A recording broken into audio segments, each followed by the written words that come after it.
ẹlẹ́sìn ìsìláàmù àti ẹlẹ́sìn ọmọlẹ́yìn Jésù àwọn ò mọ̀ wípé wọ́n fẹ́ wọ́n kọ̀ àwọn odò ẹ̀sìn ìbílẹ̀ Yorùbá tó ti wà nú ayé wọn kò lè parun. ẹ lọ sí ṣọ́ọ̀ṣì lónìí ẹ lọ wo orú ijó tí wọ́n ń jó gbogbo ohun tí àwọn kátólíìkì ń gbà wọ́n wá ń jọ sí tí wọ́n ti sọ pé dímọ́nì ni ẹ̀mí èṣù ni bàtà ẹ̀mí èṣù ni gángan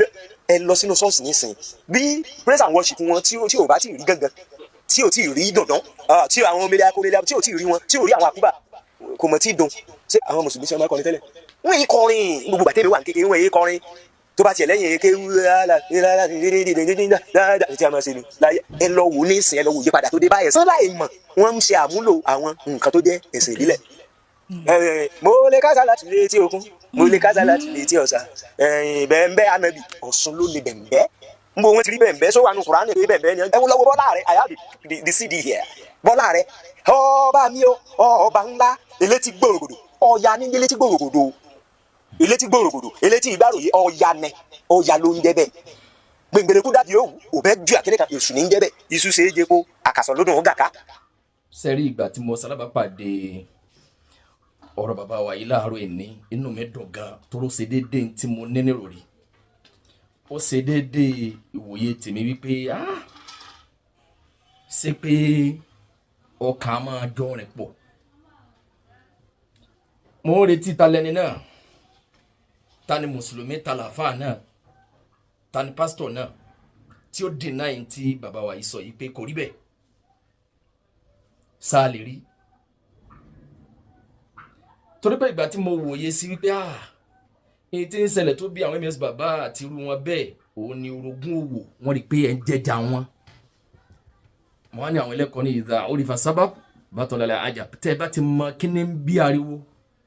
kí ló bí kíní kan kò ní sẹ́yìn lè mọ̀mọ́ yẹn ní kọ́ hà mọ́ wọ́n rí wípé so bójúmọ́ sẹ́yìn jẹ́ gbarú ẹ̀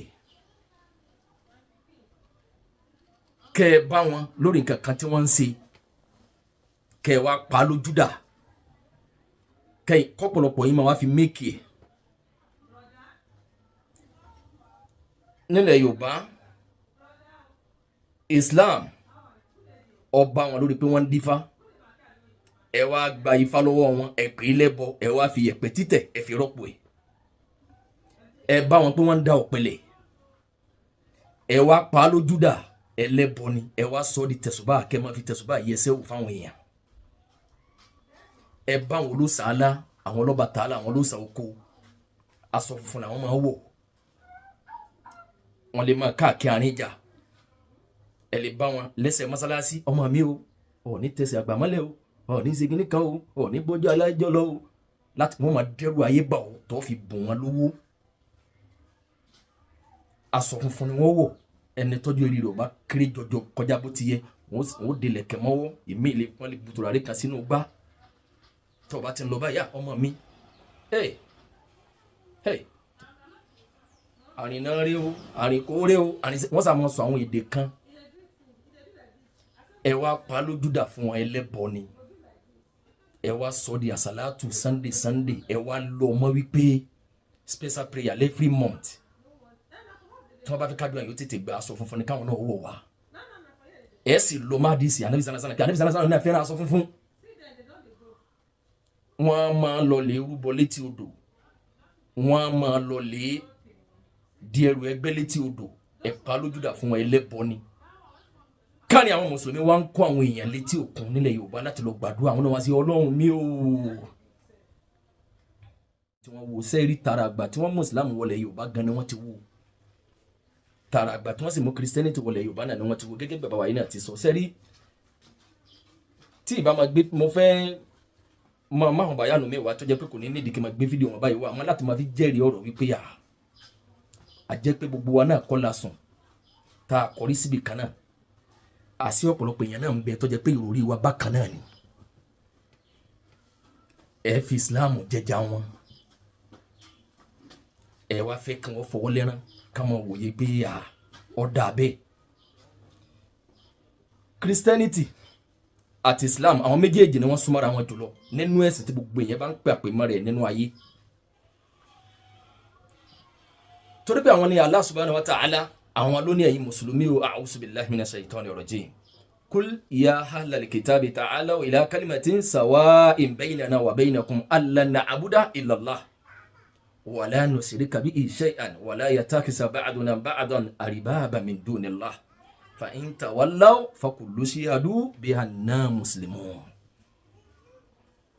Allah subhanahu wa ta'ala ní kul ya ahlal kitabi, ẹ̀yin mùsùlùmí ẹ pè àwọn ahlal kitabi, àwọn tí Allah fún ní tírà, àwọn Júù, àwọn Christian, ẹ pè wọ́n ila kalimatin sawa'in baynana wa baynakum,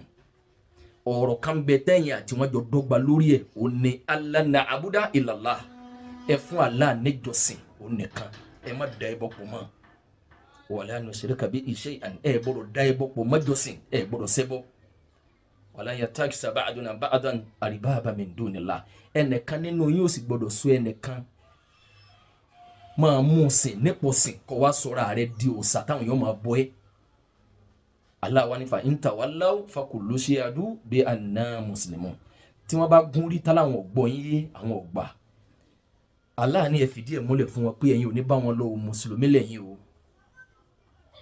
Ìbéèrè tó yẹ ká bira wa léèrè ni pé sáwọn la kó bá wọn Christian nílẹ̀ Yorùbá ni àbáwọn ni wọ́n kó bá wa, ta ló jẹjẹ ara wọn?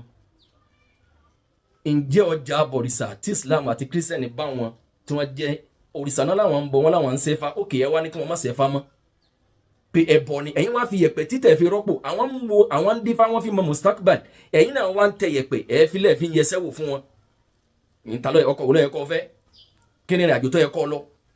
ìjọjà tó ń lọ yìí ọ̀ pasán ni àbọ̀ jèrè. The same thing Ifá ní Islam àti Christian bá wọn tí wọ́n ń ṣe, ìtòsí bá wọn lórí ẹ̀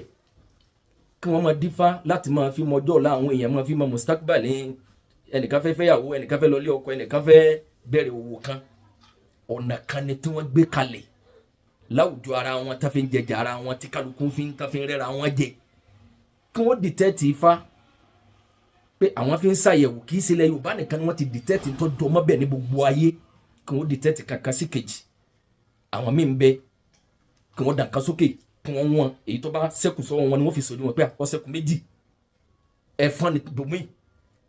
òǹkà ní tàwọn míì, àwọn míì ọ̀làlẹ̀ ni, ìran kọ̀ọ̀kan lágbàáyé ni wọ́n ní ọ̀nà kan sí kejì pé káwọn gba ọ̀nà kan láti máa fi wádìí tó bá rú àwọn lójú. Islam táwọn aláà nígbàgbọ́ sí òun lẹ̀sìn Allah, torí pé ẹnìkan ò ní máa kọ̀kọ̀ nínú Islam gẹ́gẹ́ bí ìròrí mùsùlùmí ju Allah subhanahu wa ta'ala lọ, qul la ya'lamu man fi samawati wal ardi al-ghayba illa Allah. Allah ní sọ fún wọn ojú oyé wọn wọ ẹnìkan ò mọ̀ tọ́pa máa fi Allah subhanahu wa ta'ala. Ntẹ́fi wá wòye sí na Yorùbá